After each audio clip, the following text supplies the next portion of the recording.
The 3 plants you are looking at are growing in your yard right now. You have walked past them.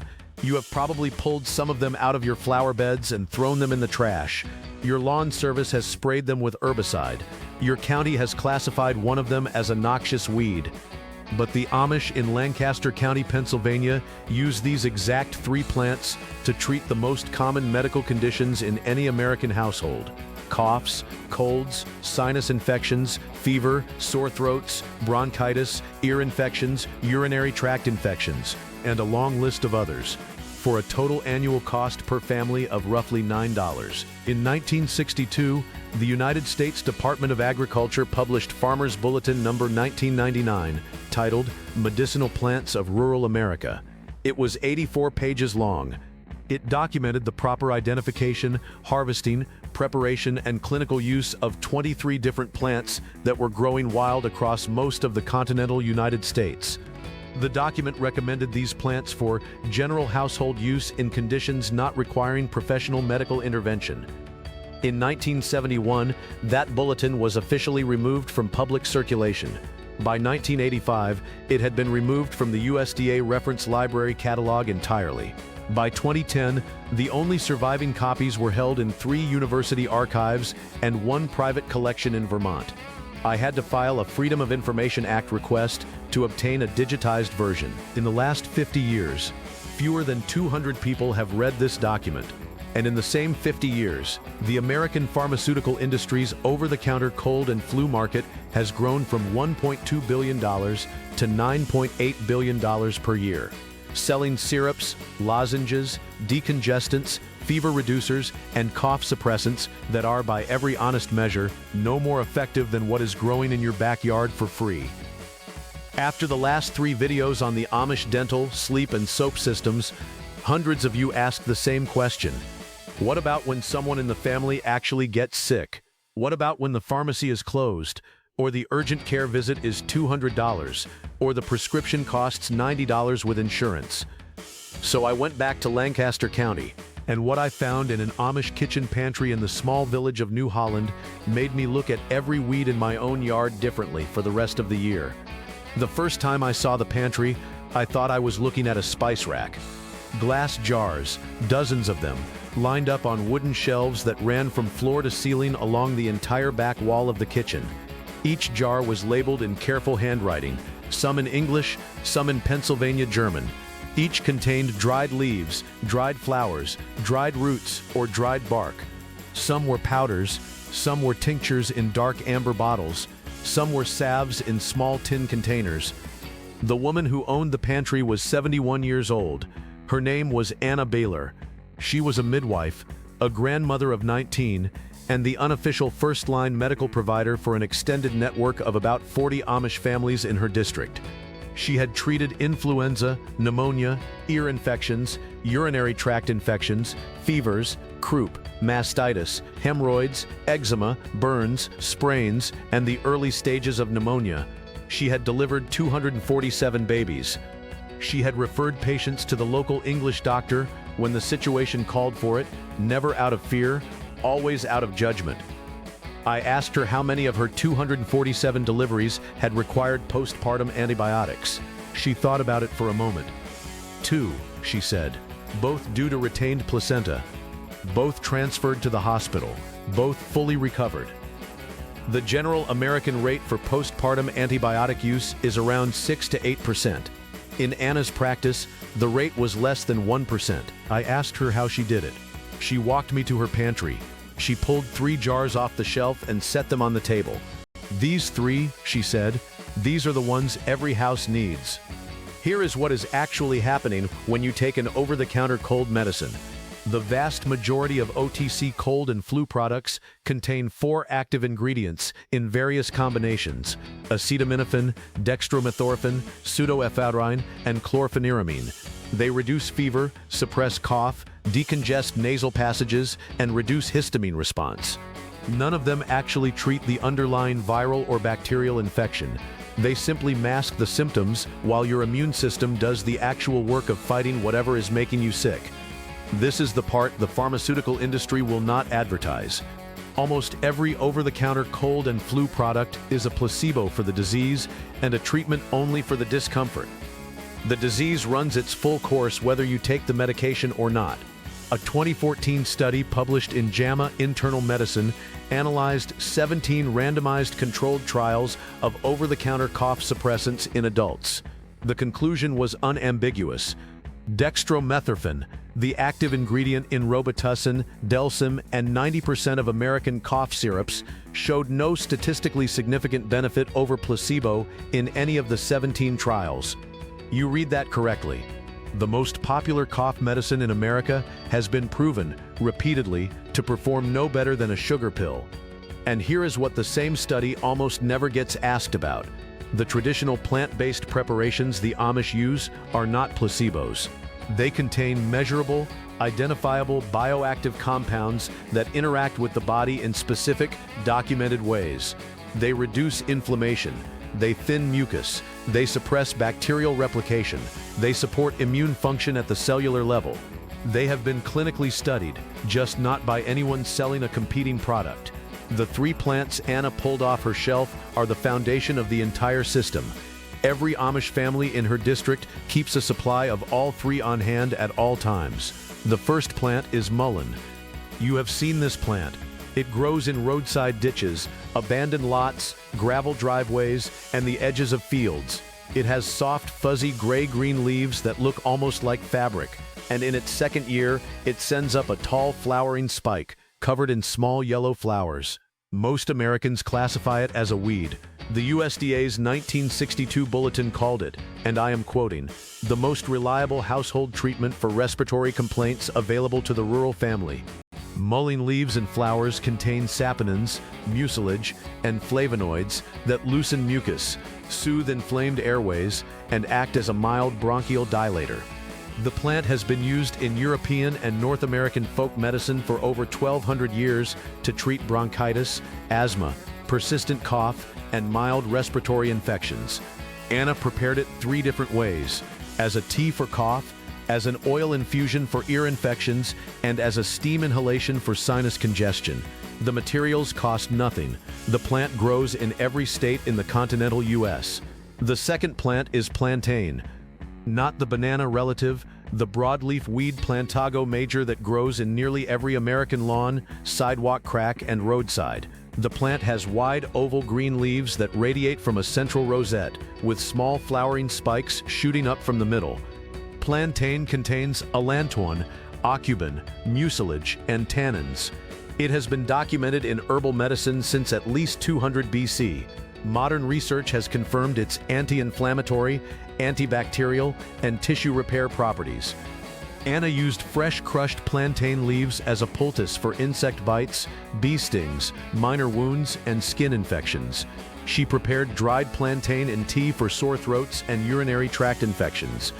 The 1962 USDA Bulletin specifically noted plantain's rapid and consistent effectiveness on insect stings and minor abrasions.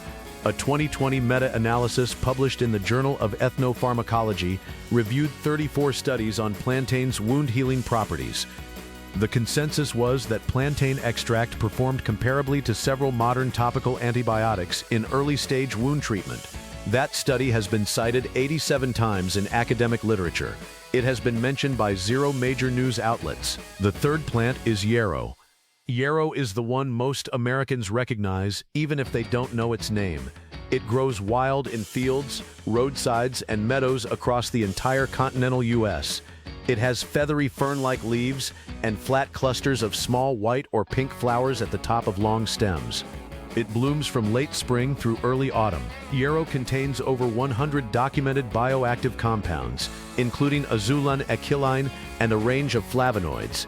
It has documented anti-inflammatory, anti-fever, antibacterial, and circulatory effects.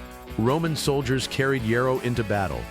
The Greek physician Achilles is said to have used it to treat his troops, which is why the plant's botanical name is Achillea millefolium.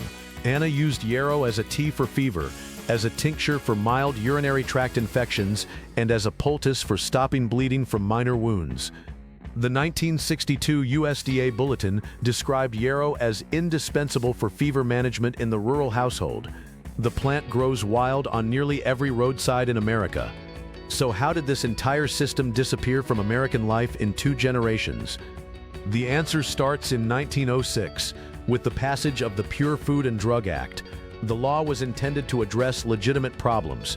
Patent medicines containing cocaine, opium, and toxic compounds were being sold without regulation. The act required accurate labeling of pharmaceutical ingredients and gave the federal government authority to remove dangerous products from the market. But the law also created something unintended. It gave the federal government the authority to define what counted as a drug, and over the following decades, that definition expanded to cover anything making medical claims, including traditional herbal remedies. In 1962, the Drug Amendments Act, also known as the Kamala-Harris Amendment, dramatically tightened drug approval requirements. To be marketed for any medical purpose, a substance now had to undergo a series of expensive clinical trials and FDA approval procedures. The cost of bringing a single substance through this process today exceeds $2 billion. No herbal medicine grown in a backyard has ever gone through that process. They could not. The economics make it impossible.